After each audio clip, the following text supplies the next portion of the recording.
Jag känner en bot, hon heter Anna, Anna heter hon. Och hon kan banna det så hårt. Hon röjer upp i våra kanal. Jag vill berätta för dig att jag känner en bot. Jag känner en bot, hon heter Anna, Anna heter hon. Och hon kan banna det så hårt. Hon röjer upp i våra kanal. Jag vill berätta för dig att jag känner en bot som alltid vaktar alla som är här och som ser till att vi blir utan besvär. Det finns inget takeover som lyckas. Kom ihåg att det är jag som känner en bot. En bot som ingen annan slår. Och hon kan kicka utan att hon får. Hon gör sig av med alla som spammar. Ja, ingen kan slå våran bot.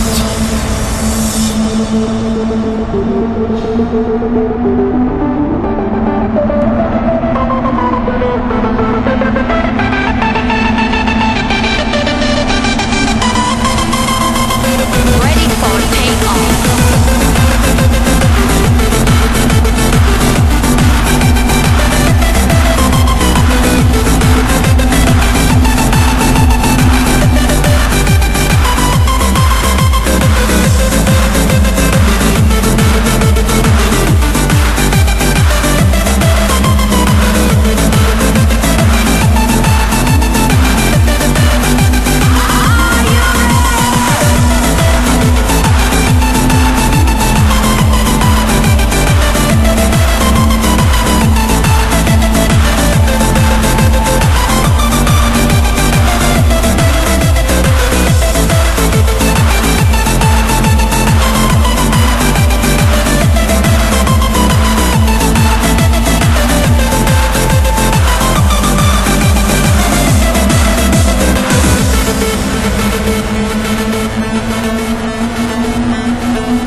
Jag känner en bot, hon heter Anna, Anna heter hon.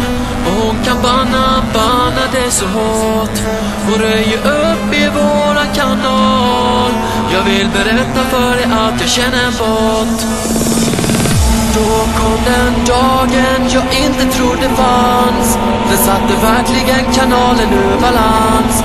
Jag trodde aldrig att jag hade så fel. Men när Anna skrev och sa jag är ingen bot. Jag är en väldigt vacker tjej som nu tyvärr är väldigt främmande för mig. Men det finns inget som behöver förklaras. För i mina ögon är hon alltid en bot. Hon heter Anna, Anna heter hon. Och hon kan banna det så hårt.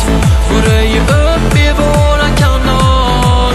Jag vill berätta för dig att jag känner en bot som alltid vaktar alla som är här och som ser till att vi blir utan besvär.